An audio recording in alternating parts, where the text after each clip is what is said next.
but don't want. So listen, Jamie was like, okay, Kandi, you have not really been doing your content like you're supposed to. And I was like, well, what the hell do I want to talk about today?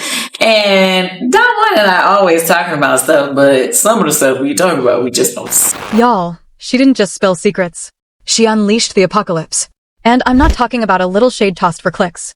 I'm talking about revelations that scorch reputations, pulverize public images, and shove the entire internet into a screaming, wildfire frenzy. Because tonight, Dr. Heavenly didn't press go live to chat. She pressed it to ignite. The instant her face lit the screen, steady, icy, unbothered, you could feel the floor shift. A heavy stillness crept in, the kind that descends seconds before a storm that tears a household clean down the middle. And then she delivered it, the sentence that snatched breath from millions mid-scroll. Let's talk about who Kandi truly is, and why her marriage was doomed before it even started. Comments erupted. Pulses spiked. People leaned closer, hypnotized, like the truth itself had reached out and hooked them by the spine. Because what Heavenly released next? It wasn't messy. It was obliteration. She claimed, allegedly, that Kandi never loved Todd. Not for a day. Not for a breath. She tied herself to a man she could dominate, a man whose bank account she towered over, a man she could mold, silence, and position as a background character in her carefully curated, perfect home narrative. And that was just the opening strike. Heavenly insisted the true Kandi was colder, sharper, and far more dangerous than the polished version fans defend online. A woman addicted to influence. A woman for whom control wasn't a preference, it was a bloodstream. A woman who allegedly treated people's emotions, their relationships, their stability, their livelihoods, like chess pieces to be sacrificed so she alone could sit on a throne no one else dared reach. And as her words poured out, as each revelation dropped heavier than the last, the live dream stopped feeling like commentary and started feeling like a public dismantling. Tonight wasn't gossip. Tonight was collapse, betrayal, and the burial of a legacy people thought was untouchable. So buckle up, because what comes next isn't drama, it's demolition. A slow, ruthless unraveling that doesn't just expose a person, it strips their entire mythos bare, layer by horrifying layer, until nothing familiar remains. Tonight, Dr. Heavenly didn't hint, didn't circle, didn't soften a single blow. She ripped the veil off an entire empire and dropped every buried secret right onto the world's lap. And the way she delivered it? Controlled. Surgical.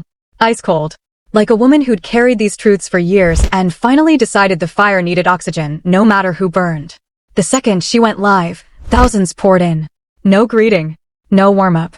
No expression. Just a face that warned, this is going to draw blood. She leaned forward slightly, the room behind her frozen in stillness, and with a voice that felt more like sworn testimony than commentary, she began. Let's stop the performance, she said. Kandi didn't marry for love. She married for dominance. That single line split the internet in two. Comments erupted so violently the stream could barely keep pace. People gasped out loud, slapped palms to their mouths, stopped scrolling mid-motion. Because for years, fans worshipped Kandi Burruss as the unstoppable blueprint, unstoppable grind, unstoppable image, unstoppable narrative, unstoppable marriage. But according to Heavenly, that perfect picture was nothing but a lacquered mask covering a truth far darker than anyone dared imagine. She continued.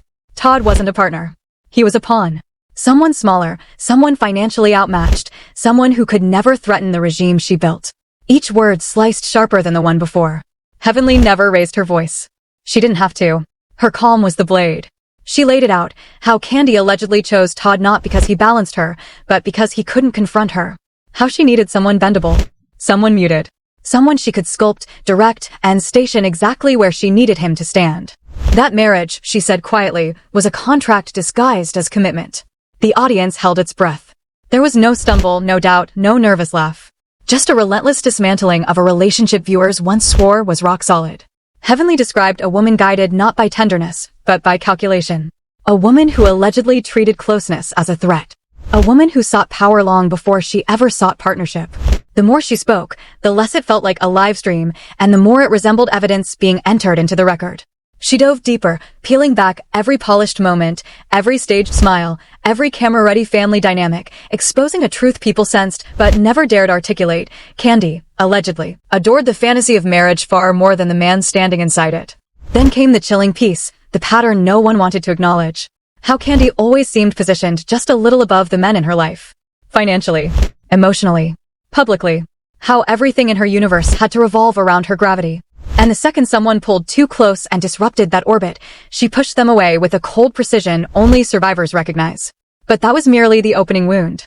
With that same steady tone, Heavenly added, Kandi didn't just want the marriage. She wanted ownership over it. The chat imploded. Long, frantic comments flooded in denial, shock, grudging agreement from those who always felt something stiff, something staged, something hollow beneath the surface. Heavenly detailed how that alleged control seeped into everything, staff feeling it, producers adjusting for it, castmates whispering about her command behind locked doors. According to Heavenly, Kandi carried a narcissistic hunger for authority that overshadowed every personal connection in her life. She painted a portrait of a woman who allegedly demanded loyalty, compliance, and silence, while withholding actual emotional presence from everyone in her orbit. Heavenly's tone tightened, as though she were choosing her next words with scalpel-level precision. There was no warmth in that house. Only tension. The chat ignited again. People typed faster than the feed could register, disbelief turning into dawning dread. The more Heavenly spoke, the more the glossy illusion of Kandi's life, the fairy tale marriage, the curated home, the rising dynasty, evaporated into thin, smoky air. And then Heavenly dropped the revelation that detonated every comment section. Kandi openly admitted she enjoyed threesomes. What she didn't explain was the motive. It wasn't desire. It was domination. She paused. She didn't seek connection. She sought control of the energy. The entire atmosphere of the stream shifted. This wasn't tea anymore. This was psychological excavation. Heavenly laid out how Kandi allegedly kept emotional space by manufacturing chaos, offering flirtations to castmates, crossing boundaries that blurred lines, stepping near places a married woman shouldn't tread. She even revisited the moment Portia revealed that Kandi once approached her with an offer so shocking it left her speechless. And suddenly, everything fans once brushed off as Bravo chaos, all the jokes, all the side eyes, all the plotline drama snapped into focus as early tremors of something far more sinister. The viewers felt it. This wasn't reality TV turbulence. This was a system collapsing. Heavenly inhaled slowly, then shifted into an even darker realm, the family. Mama Joyce, she said, was poison from the very start. Everyone who'd watched Mama Joyce for over a decade knew instantly that this was about to get brutal. She never respected Todd. Never embraced him. Never trusted him. She labeled him an opportunist before the ink on the prenup even dried. And Heavenly didn't stop there. She described how the prenup wasn't romance protected, it was humiliation disguised as duty. How Mama Joyce weaponized it. How Kandi co-signed it. How Todd allegedly signed not out of devotion, but out of fear of losing everything. It wasn't evidence of his love, Heavenly said. It was evidence that he was cornered. The comments detonated again, some defending Todd, some stunned silent, others erupting with rage that they had missed the manipulation threaded through the storyline all along. Heavenly painted Mama Joyce as a shadow that never left the home, someone who saw Todd not as family, but as a trespasser. Someone who dripped suspicion and bitterness into the house from day one. Someone who allegedly fed Riley beliefs that turned the household into spiritual warfare. Each detail hit heavier than the last, like she was peeling back sealed walls in a house rotting from the inside. Heavenly wasn't exchanging gossip. Nothing about that marriage was authentic. Not the affection, not the loyalty, not the family image. It was all scaffolding built on dominance, power, and survival, never on love. The live didn't feel like content anymore. It felt like watching a dynasty disintegrate in real time. And the moment those words slipped from her lips, the entire atmosphere of the live stream twisted into something almost sinister. Viewers weren't simply watching anymore, they were witnessing a controlled demolition, a slow-motion collapse of an image they'd been spoon-fed for over a decade. The chat kept drowning in disbelief, but Heavenly only grew more composed, more anchored, like someone who'd carried a truth so heavy that releasing it finally let her breathe again. She didn't flinch as she continued. There's a part of this story, she murmured, that no one wants to admit because it exposes just how fractured everything behind those doors truly was. Something about her tone forced thousands to lean closer, screens inches from their faces. She revealed that the chaos inside that household didn't begin with fame or a wedding ring. It began long before, with resentment buried beneath achievement, tension smothered under glamour, silence masquerading as peace. She described a home where every corner held a different war, cold distance in one room, whispered arguments in another, emotional space stretched so wide that nothing could fill it. It didn't sound like a marriage anymore. It sounded like an institution slowly buckling under the weight of its own lies. Then Heavenly took the story somewhere even darker. She described how Todd allegedly began disappearing inward, not out of rage, but fatigue. He was surrounded by people who didn't want him, didn't trust him, didn't respect him. He tried to blend in, tried to help, tried to be a father and a partner and a presence worth acknowledging. But every step he made was met with ice, judgment, dismissal, or worse, apathy. He didn't just lose confidence, she said. He lost himself. The chat erupted, heartbreak emojis, fire emojis, frantic messages scrolling so fast they blurred. But Heavenly didn't give them space to recover. She leaned forward slightly. While the world was busy accusing Todd of being the issue, they ignored the reality he was fighting, a home where decisions were made without him, connections were filtered before reaching him, and every boundary he drew was shattered before it could protect him. This wasn't partnership. This was survival. Then, without a single warning, she dropped something even more unsettling. She claimed Todd started seeking emotional refuge outside of the home, not romantically at first, but through conversations with someone who treated him like a human being instead of a placeholder. And that someone, she alleged, was Portia. The screen combusted. But Heavenly didn't raise her voice. She didn't dramatize. She spoke with the calm clarity of a witness under oath. It began as simple talks, she said. Two people sharing the weight of pressure, two people who felt overlooked, two people who understood each other in ways no one else around them did. Viewers spiraled, some furious, some shocked, some whispering, "I always suspected." Then Heavenly delivered the sentence that froze the entire stream. Emotional comfort becomes emotional attachment. And emotional attachment is one breath away from something deeper. She let the silence sit like a cold hand on every viewer's spine. People don't fall in love with someone else, she said. They fall out of the cages they've been living in. Her words were chilling, not sensational, not dramatic, just devastatingly real. And then, in that same unshaken voice, she dropped the alleged secret that had been circulating behind backstage doors for years. Todd didn't just confide in Portia. He allegedly cared for her. And she cared for him. The live stream shattered, messages flying so fast the feed turned into static. But Heavenly stayed emotionless. She explained how their emotional connection allegedly grew quietly, in moments when cameras were off, when castmates weren't watching, when both were suffocating under their own collapsing worlds.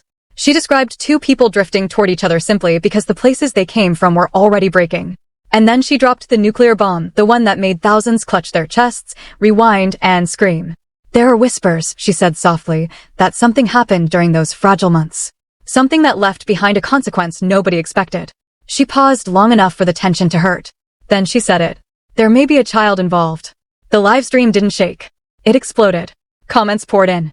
No way. You're lying. What are you saying? Whose child? But Heavenly didn't waver. Her expression didn't change. She made it clear she wasn't naming a child or pointing blame, only repeating what insiders had whispered for years, that Todd's life outside the marriage wasn't the polished story he claimed. When someone fights a prenup, she said, they're not fighting for love. They're fighting for escape. The sentence landed like a bullet. Then Heavenly broke down how Todd's challenge of the prenup allegedly revealed his mindset, not loyalty, not unity, but fear. A man desperate for financial armor because he knew the emotional foundation of the marriage was already ashes. She continued describing the home as it grew increasingly toxic, Kandi gripping tighter, Todd retreating further, Mama Joyce firing verbal attacks, Riley drawing hard lines, Kayla fading into silence, Don Juan watching everything from the shadows. And all the while, the public applauded the curated couple goals, facade, oblivious to the war raging inside the house.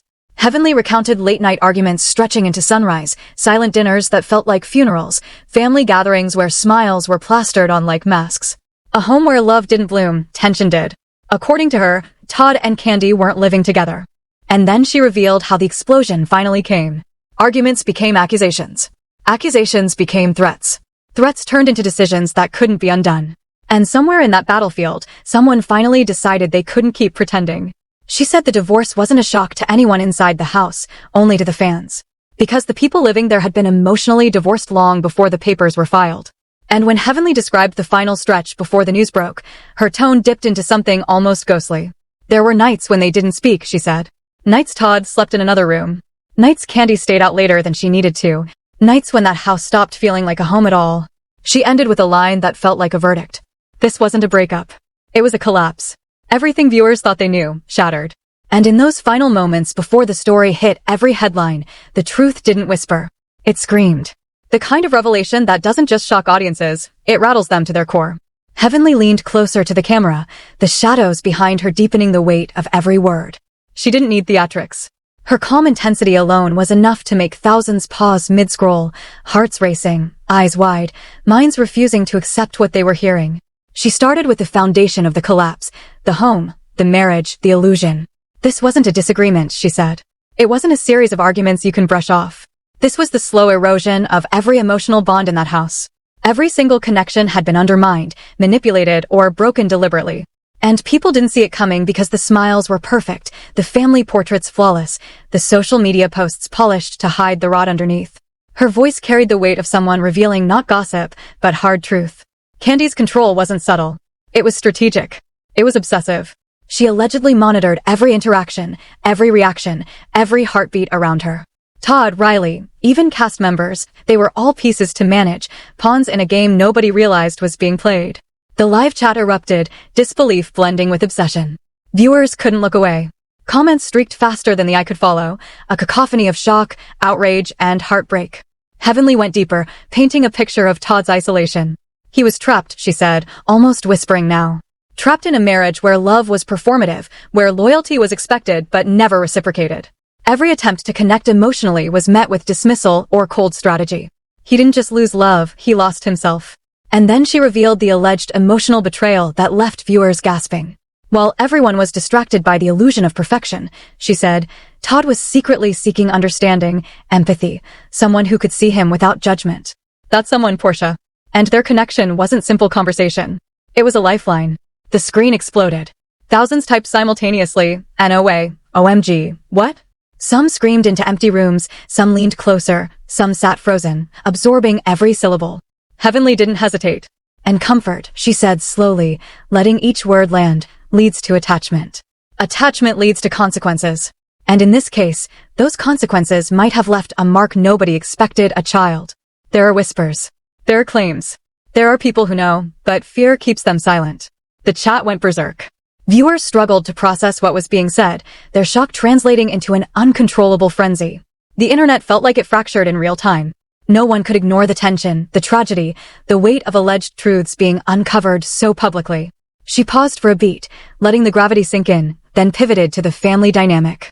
Mama Joyce, she said, her tone heavy, wasn't just a bystander. She allegedly fueled the fire, guiding Riley to distrust Todd, manipulating perception, creating layers of resentment that made reconciliation impossible. Her influence wasn't small, it was toxic, pervasive, strategic. Every action seemed casual, but every move shaped a narrative that served control, not love. Heavenly's words cut deep. And Riley, she wasn't just a witness. She became a participant, knowingly or unknowingly absorbing this toxicity and reinforcing it. She was taught to see Todd as a threat, as an outsider. And that emotional conditioning shaped every interaction inside that house. Viewers were gasping. Screens went silent for seconds as thousands tried to comprehend the magnitude. This wasn't just celebrity gossip, it was the unmasking of what looked like a perfect family, allegedly built on manipulation, distance, and hidden schemes. Then came the most shocking revelation of all. Don Juan, Heavenly said, eyes narrowing, wasn't just a manager. Allegedly, he became entangled in ways that complicated everything. People claim lines were crossed, trust was broken, and the sanctity of the household was invaded. There are claims that a child, long thought to belong to Todd, may not be his. And this isn't speculation. It's whispers from those inside the circle who witnessed it all unfold. The chat turned chaotic. People were screaming at screens. Some refused to believe it. Some cried. Some admitted they had sensed the cracks before but never imagined it went this deep. She didn't pause for reaction. She went further. Every confrontation, every argument, every calculated move was designed to maintain control. Kandi allegedly wanted absolute dominance, not just in the marriage, but in the perception of everyone around her. She allegedly orchestrated interactions, managed emotions, and leveraged relationships to ensure she remained untouchable. Heavenly's voice grew quieter but more intense. Todd's attempts to assert himself were systematically undermined. His attempts at communication, at understanding, at love, were met with calculated coldness. His attempts at protection, financial or emotional, were met with resistance. And the prenup, far from a simple legal instrument, became evidence of the imbalance, a public marker proving that love was never the foundation. The audience's reactions became a tidal wave of disbelief. Messages repeated the same words: "This is insane. I can't. OMG. Heaven help us all." Heavenly didn't stop. And when the world thought they were witnessing normal life, normal family dynamics, the emotional manipulation, the control, the underlying deceit was happening in plain sight. What looks like a smile in public may have been the calm surface of a storm raging privately. The chat couldn't keep up. Thousands were typing simultaneously, arguing, questioning, gasping. The screen was chaos personified. Then Heavenly revealed the final layers, the alleged strategic cruelty, the emotional warfare, the way Todd was trapped between love, responsibility, and betrayal. "This isn't just about a divorce," she said, voice low and unwavering. "This is about the unraveling of lives, the exposure of secrets, and the demolition of an image carefully crafted over decades." She detailed how the household didn't heal, didn't adjust, didn't reconcile.